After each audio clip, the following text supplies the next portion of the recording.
چاہیے. میں اللہ کا شکر ہے رب نے میرے سینے کو حسد سے پاک رکھا ہے. میں بالکل نہیں اس چیز کی فکر کرتا کون کتنا اچھا پڑھتا ہے. جو تعریف کے لائق بات ہوتی ہے وہاں کہنا چاہیے.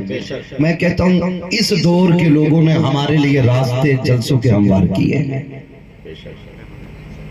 اس دور کے لوگوں یہ اس دور سے ہے کہ شاید جب لوگ جہاز کا تصور بھی نہیں کرتے تھے ہے نا، بیل گاڑیوں میں بیٹھ کے جانا، چراغوں میں بیٹھ کے حضور کی باتیں کرنا. آج لوگ اتنے تیار ہو گئے، جہازوں سے بولنے والے آتے ہیں، بلانے والے لائٹوں میں بیٹھ کے حضور کی باتیں سنتے ہیں. تو یہ تبدیلی آئی ہے. میں کسی ایسے مولوی کی بات نہیں کرتا جو کسی کے سفر پہ اعتراض کرے یا کوئی کہے کہ صاحب جہاز سے بلاتے ہو پیدل آنا چاہیے. اس سے میرا کوئی مسئلہ نہیں ہے. میرا مسئلہ صرف اتنا ہے کہ جب بات حضور کی ہونا تو جیسے بھی آ سکے چل کے آ جانا چاہیے، ہے نا بھائی. زمزم بھائی عجب تماشا ہو میدان حشر میں بے دم کہ سب ہوں پیش خدا اور میں روبرو رسول. تو مجھے ایک بات یاد آ رہی تھی. بیدم نے بڑی پیاری بات کہی تھی. کہا تھا ساری دنیا کی نگاہوں سے گرا ہے بیدم، ساری دنیا کی نگاہوں سے گرا ہے بیدم، تب کہیں جا کے تیرے دل میں جگہ پائی ہے. یہ بھی بیدم نے بات کہی تھی. ساری دنیا کی نگاہوں سے گرا ہے بیدم، تب کہیں جا کے تیرے دل میں جگہ پائی ہے. جب لوگ اتنے اچھے ہوں اور محفل صبح طیبہ کانفرنس ہو، پھر بات مدینے کی نہ ہو تو میں سمجھتا ہوں محفل کا حق ادا نہیں ہو سکتا ہے نا.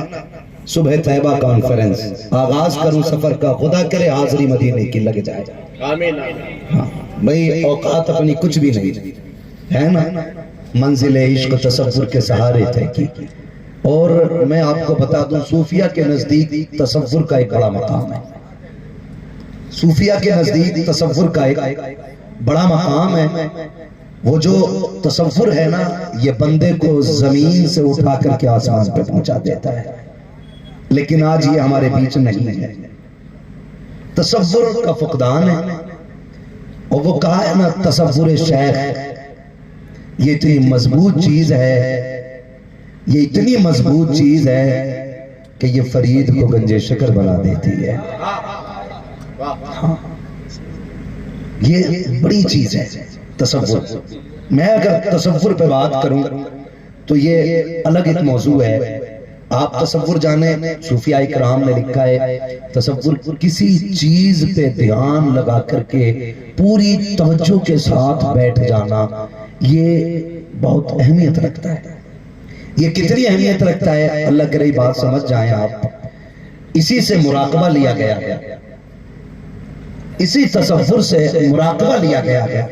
اور صوفیہ نے مراقبے کو کہاں سے اخذ کیا گیا اس کی بنیاد بتائی گئی کہ آپ نے بلی دیکھی ہے. بلی اتنی بڑی ہوتی ہے نا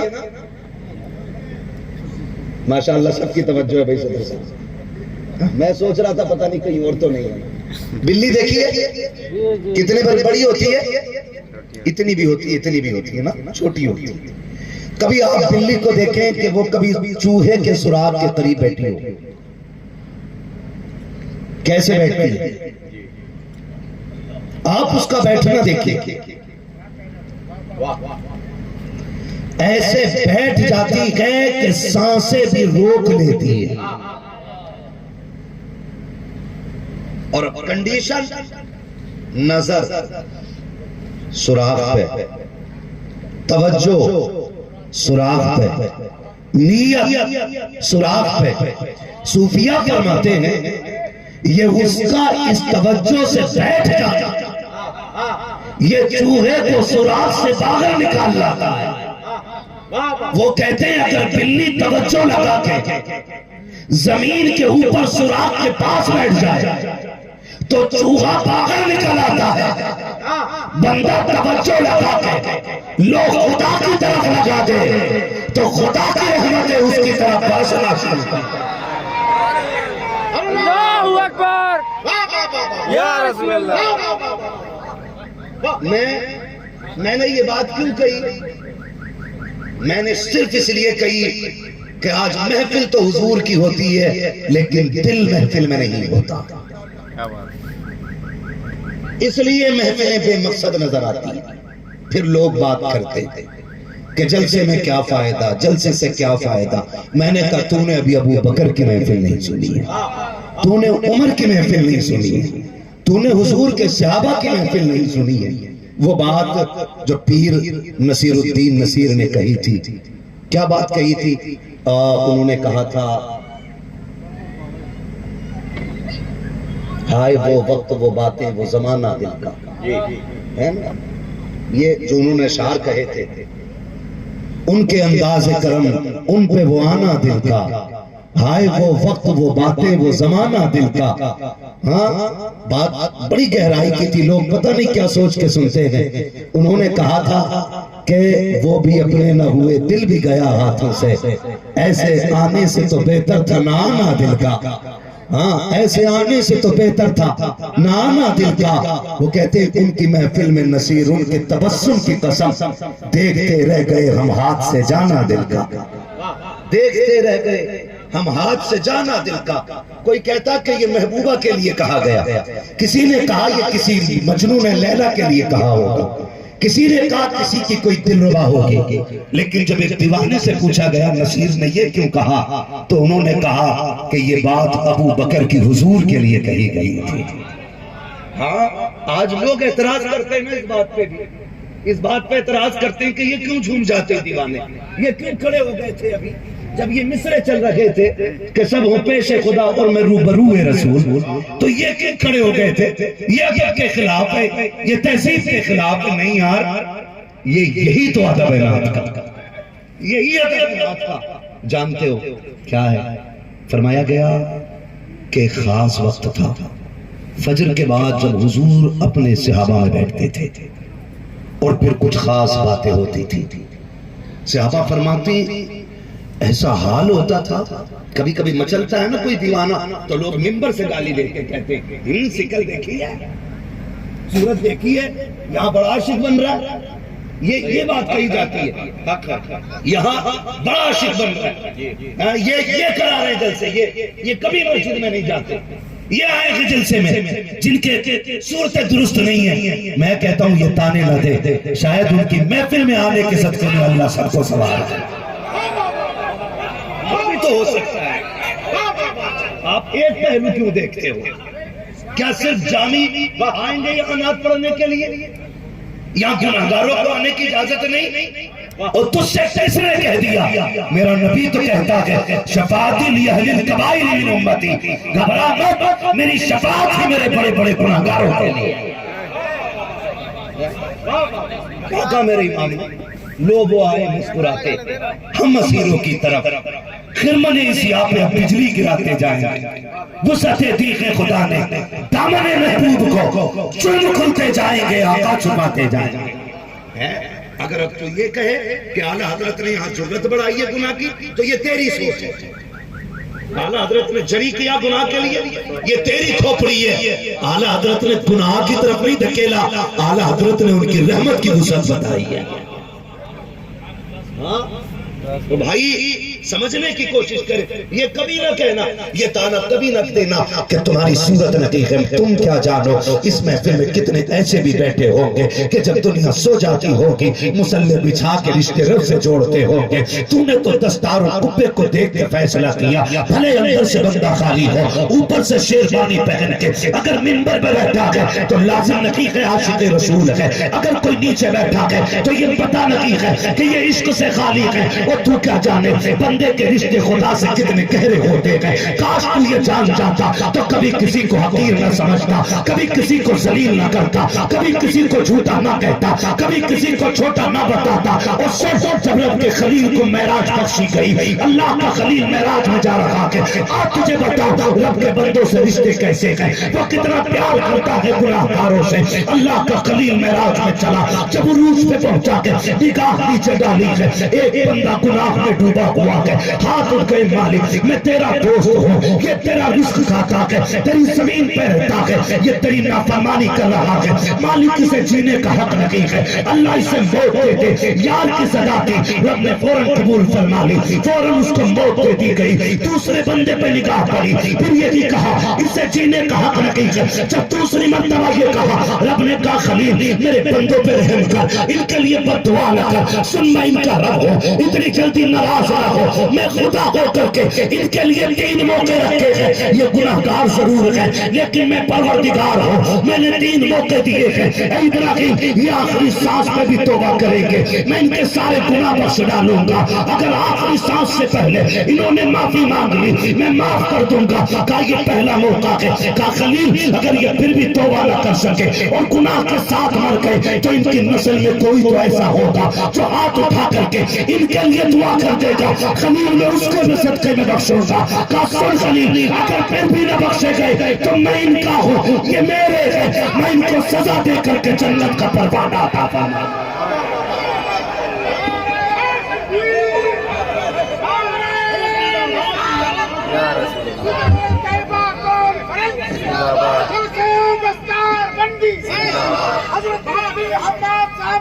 زندہ گہرا رب 70 ناموں سے زیادہ بندوں سے پیار کرتا ہے۔ میری اوقات کیا ہے یار، میں زمزم صاحب کے عشق کا میٹر لگا کے بتاؤں کہ ان کو حق ہے کہ نہیں، یہ پڑھ سکتے ہیں کہ نہیں، یہ منور سیفی صاحب حضور کے شعر پڑھ سکتے ہیں کہ نہیں، تجھے کیا پتا، قسم کھا کے کہتا ہوں منہ کوئی بھی اتنا اچھا نہیں جو ان کی باتوں کو حسن دے، یہ تو ان کی باتوں کا کمال ہے، جو ان کی بات کرتا ہے وہ منہ اچھا لگنے لگ جاتا ہے۔ ہاں بھائی، تو یہ رشتے ہیں اللہ سے ہمارے، رشتے ہیں، لیکن ہم میٹر لگائے بیٹھے۔ میں قسم کھا کے کہتا ہوں میں سب سے بڑا گناہگار ہوں، مگر وہ اتنا بڑا کریم ہے، اتنا بڑا کریم ہے کہ اس کی رحمت کو دیکھتے تو اپنے گناہ کچھ نہیں لگتے، اپنے گناہ کچھ نہیں لگتے۔ وسعتیں دی ہیں خدا نے دامن محبوب کو، جرم کھلتے جائیں گے آقا چھپاتے جائیں گے۔ ہے کئی بار نہ ہم نے شعر پڑھ پڑھ کے ہم مرے ہوئے، ہم لٹے ہوئے، ہم بے سہارا، ہم اتنے بزدل ہو گئے اس طرح کی شاعری سے ہم بھول گئے۔ میں کہتا ہوں خدا کی قسم نوجوانوں کبھی اس طرح کے شعروں پہ توجہ مت دینا۔ کس نے کہا ہم بے سہارا ہیں، کس نے کہا ہم لٹے پٹے ہیں؟ خدا کی قسم لوگ پتھروں کے خداؤں پہ ناز کرتے ہیں، ہمارا خدا تو وہ ہے جو پتھروں کو زبان عطا فرما دیتا ہے۔ اسے کس نے کہہ دیا حملہ باری سے؟ کون کہتا حملہ باری سے ہے؟ ہمارا وہ وارث ہے خدا کی قسم جو انگلی اٹھا دے تو سورج پلٹا دیتا ہے، جو بچپن میں پالنے میں لیٹ کے انگلی گھما دے تو چاند کا کھلونا بنا دیتا ہے۔ میرے امام نے کہا تھا چاند جھک جاتا جدھر انگلی اٹھاتے مہد میں، کیا آگے چلتا تھا اشاروں پر کھلونا نور کا۔ ہم کس نے کہا حملہ وارث ہے؟ تم نے نہیں دیکھا ہمارا وارث کتنا طاقت والا ہے؟ وہ امریکہ جسے سپر پاور ہونے پہ ناز تھا، ایک دن نہیں گھنٹوں میں اس کی ایسی تیزی ریڑھ لگ گئی ہے، کوئی بچانے والا چیز نہیں ہے۔ جہاز فیل، کیمیکل فیل، اللہ جب جلاتا ہے تو کوئی بچانے والا نصیب ہے۔ پھر لوگ ڈال رہے ہیں کہ اس پرندے سے آگ لگ گئی ہے، اس پرندے نے آگ لگائی ہے، کوئی کہہ رہا نہیں سوکھ گئے تھے درخت اس لیے آگ لگ گئی ہے۔ ہم نے آگ ہمیشہ نیچے سے لگتی دیکھی ہے، یہ کون سی آگ ہے جو اوپر سے لگتی ہوئی آئی تھی، جو اوپر سے لگتی ہوئی آئی تھی؟ سوکھے تو دنیا میں جلتے دیکھے، ہرے کس نے جلتے دیکھے ہیں؟ امریکہ میں ہم نے ہرے بھی جلتے دیکھے ہیں۔ دنیا نیچے سے جلتی ہے، ہم نے امریکہ کو اوپر سے جلتے دیکھا ہے۔ میں نے کہا تھا ظالموں اوقات کیا ہے، تم کیا سمجھو یہ جو آگ لگی ہے نا یہ کسی چنگاری سے نہیں، یہ فلسطین کے یتیموں کی آنکھوں کے آنسوؤں سے لگ گئی ہے۔ یہ جو آگ لگی ہے یہ ایک بچی کی آہ سے لگ گئی ہے۔ یہ جو آگ لگی ہے اس بچی کی بددعا نے تباہ کر دیا ہے، جس نے کہا تھا جا کے رب کو بتاؤں گی، اس بچی کی آہ لے کے ٹوٹ گئی امریکہ کو، جس نے اللہ کہتے کہتے دوڑ لگائی تھی۔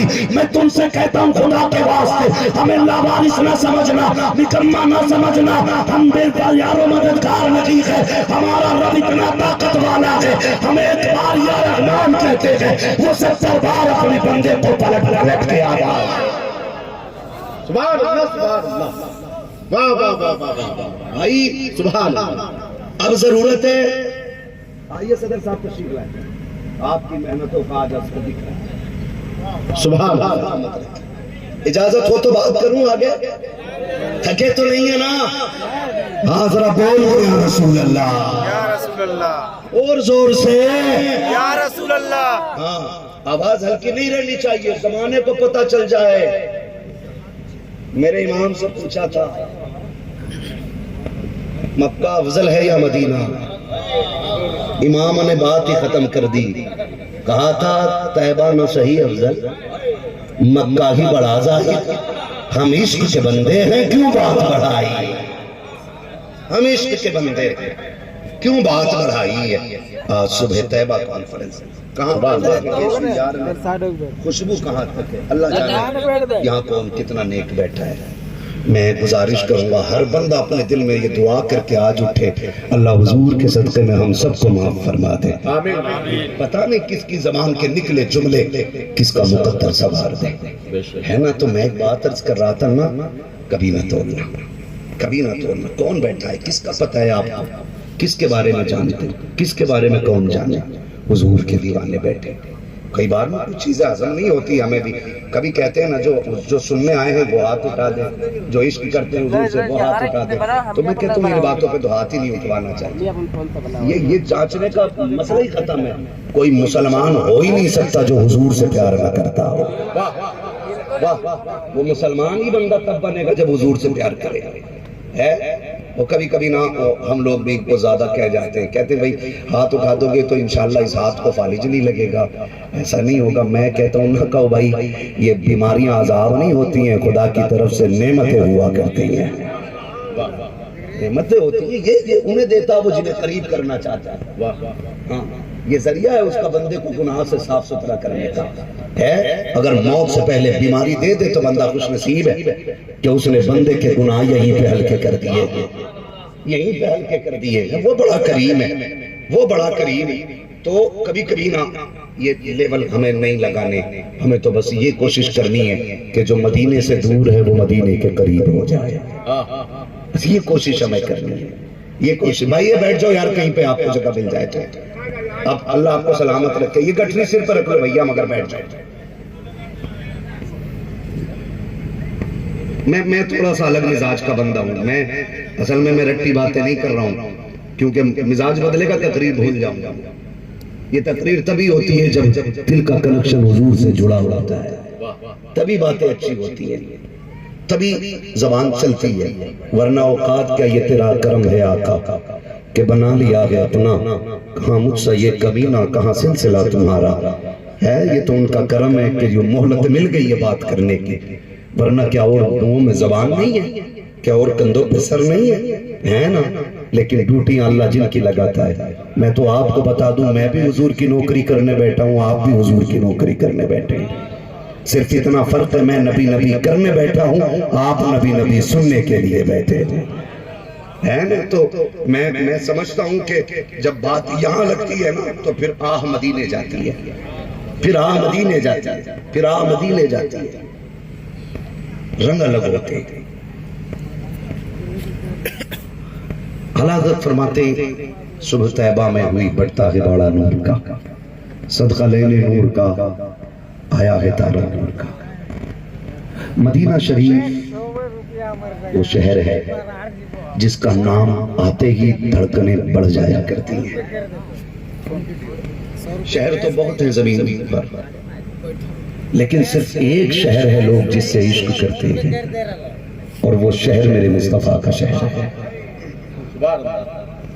وہ میرے مصطفیٰ کا شہر ہے کہ اس شہر سے لوگ عشق کرتے ہیں. جوان عشق کرے تو سمجھ میں آتا عقل کام کر گئی. پڑھا لکھا اگر عشق کرے تو لوگ کہتے ہیں سمجھدار تھا، عشق کا مطلب سمجھتا تھا. لیکن مدینہ وہ شہر ہے جس زمین سے جہاں 18 سال کا جوان عشق کرتا ہے، اس زمین سے وہیں پہ 7 سال کا بچہ بھی عشق کیا کرتا ہے. سبحان اللہ، سبحان اللہ. اور اس شہر کے عشق کی ایک وجہ ہے، اس شہر کی حضرت عشق کی ایک وجہ ہے، اور وجہ سب سے بڑی یہ ہے کہ اس شہر میں میرا محبوب لیٹا ہے. اگر آپ قرآن کا تیور دیکھیں، قرآن کہتا لا اقسم بہذا البلد وانت حل بہذا البلد. محبوب مجھے اس شہر کی قسم، کیوں؟ کیونکہ اس شہر نے تیرے طلبوں کو چوم لیا۔ محدث دہلوی سے پوچھا گیا کہ اس شہر سے مراد مکہ ہے یا مدینہ، تو آپ نے بات ہی ختم کر دی۔ کہا بات نہیں سمجھے، تیور نہیں سمجھے؟ کہا قسم کی بنیاد مصطفیٰ کے طلبوں کا لگ جانا ہے۔ کہا جب تک حضور مکے میں رہتے تھے قسم مکے کی تھی، جب مدینے آ گئے تو قسم مدینے کی ہو گئی، پھر قسم مدینے کی ہو گئی۔ عشق تیرے سستے جلنے سے چھٹے سستے، جو آگ بجھا دے گی وہ آگ لگائی ہے۔ آج میں کیوں میرا جی چاہتا ہے میں حضور کے شہر کی تاریخ پڑھ دوں، پڑھوں آج حضور کے مبارک کی تاریخ۔ جی سلامت رہے، مجھے پتا بہت بہت دور سے حضور کے عاشق آئے ہیں، لیکن کوئی میرے لیے نہیں آیا، نہ میری وجہ سے کوئی آیا ہے، بس محبوب کی محفل کو محبوب سجاتے ہیں، آتے ہیں وہی جن کو سرکار بلاتے ہیں۔ یہ جو فین ہے نا، فین، اس پنکھے نے بھی بیڑا غرق کر رکھا، کبھی یوں پھر صبح چیک کر رہا کتنے لائک آئے، کتنے کمنٹ ہوئے، ان پنکھوں نے بیڑے غرق کر دیے۔ اس کا فین، اس کا فین، سن بھائی میرا فین بن کے آئے گا کوئی نتیجہ نہیں، حضور کا غلام بن کے آ جھولی بھر کے واپس جائے گا، جھولی بھر کے جاؤ، حضور کے بن کے آؤ ہے بھائی۔ ہمیں اس کرسی تک کس نے پہنچایا؟ بھائی ہمارے ڈی این اے، ہمارے نسب نے، ہمارے خون نے نہیں، حضور نے پہنچایا ہے۔ بے شک اگر وہ ہمیں یہاں تک پہنچا سکتے ہیں تو پھر تمہیں کیوں نہیں یہاں تک پہنچا سکتے ہیں؟ پھر ان سے عشق کرو نا، بنیاد کو پکڑو، پتے کو نہیں۔ مجھے یہ قطعی پسند نہیں ہے، اور میں اعلان کے ساتھ کہہ رہا ہوں جہاں تک میری بات پہنچے میں کہیں بھی جاؤں